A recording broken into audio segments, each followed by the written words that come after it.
Elder Scrolls 6 was announced a long time ago, and it's been a few years. I mean, there have been a few leaks out there, as well as a handful of things coming from Bethesda themselves. Welcome to ChaosGaming, everybody. Today, we're going to dive into absolutely everything we know about this heavily anticipated fantasy RPG. When are we getting it? When are we getting an actual trailer and not just a mountainscape? You let me know in the comments what you're excited about for this. What do you expect from Elder Scrolls 6? Make sure you guys are following the page with notifications on. And for starters, we know Elder Scrolls 6 is coming after Starfield, which is Bethesda's other huge project. Now, Starfield is Bethesda's first new IP in over a decade, and it's this massive sci-fi RPG that's been in the works for years and years. Bethesda director Todd Howard has said Starfield is the main priority right now, and while Elder Scrolls 6 is indeed in development, it's not coming out before Starfield. So that's not good news for ES6 people. Now, it was announced at E3 2018, 3 years ago, with a brief cinematic trailer, and since then, it's been quiet.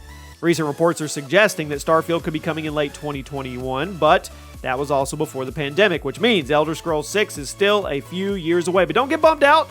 Hold on. If I had to guess, I would say Starfield drops 2021 late or early 2022, and Elder Scrolls will be right behind it 2023. After all, the pandemic is surely going to set things back a little bit. Now, back in October of 2020, Bethesda was hiring, which is usually something that happens in early stages of game development. They listed on their website that they were looking for talented programmers to join their team in a pushing, bleeding-edge RPG development for PC and consoles. Clearly, this was looking for personnel for either Starfield or ES6. And since Starfield's development has been well underway for a few years, those job listings were probably for Elder Scrolls 6, which would mean the game was in early development in October of 2020, which is over a year ago, right? So it's nice to have a little bit of a timeline on how this works. That also means Elder Scrolls 6 is nowhere near completion, unfortunately. We probably won't even see anything about it for another year. Now, the game will surely launch on PC, but the console sphere is a little less straightforward.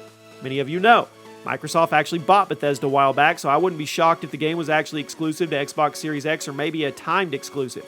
Microsoft and Bethesda like to make money, so a PS5 release is expected to happen, but not at the same time. I wouldn't be shocked at all if Microsoft used this game as leverage to get some more people over to the Xbox by making it a timed exclusive. Maybe the game launches on PC and Xbox and then a year later the PS5 version drops. I don't know. We'll have to wait and see. But with Microsoft now at the helm of Bethesda, don't be surprised if the Xbox version of Elder Scrolls 6 gets special treatment. Now, New Year's Eve of 2020, the official Elder Scrolls Twitter dropped a picture of a map, which was a pretty obvious tease of what's to come. The map shows different areas of Tamriel with some lights on key locations. One of the lights is near Hammerfell, which is actually rumored to be the setting of 6. In this tweet, it backed up that theory. The map also had the date set to 4E182, which is only a few years before the events of Skyrim. That's exciting. That's possible. Elder Scrolls 6 is a prequel to Skyrim, and the events of the main stories will be closely tied together. A lot of people want that to happen. Todd Howard has confirmed that the setting has been finalized, but he refused to say what it was.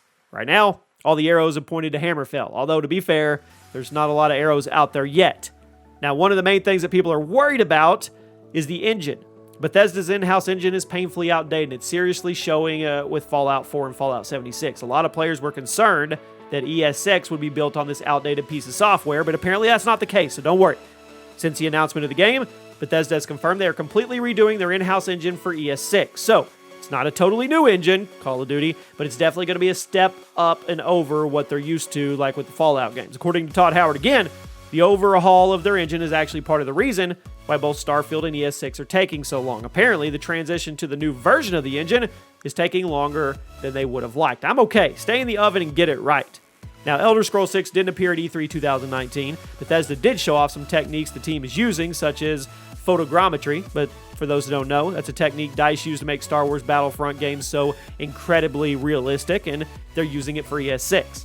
Another gameplay aspect that has been officially confirmed is NPCs, the Skyrim Grandma. Now, for those that don't know, the Skyrim Grandma, real name Shirley Curry, is an 84-year-old Skyrim YouTuber who came to prominence in the last few years thanks to her extremely wholesome content, and Bethesda has confirmed she will actually be in the new game. Now, Shirley Curry will model and voice one of the NPCs in Elder Scrolls 6, and nothing about her character is known, but she's there, which is cool. It's also worth noting that Skyrim VR is a thing, so it's possible that ES6 follows suit, if not at launch, but then a little while afterwards. I'm saying you could get an ES6 VR game too. There you have it. That's everything we know right now. Just condensed into a 5-minute video. Let me know what you're excited about. Let me know what you're waiting on for it, and I'll see you soon.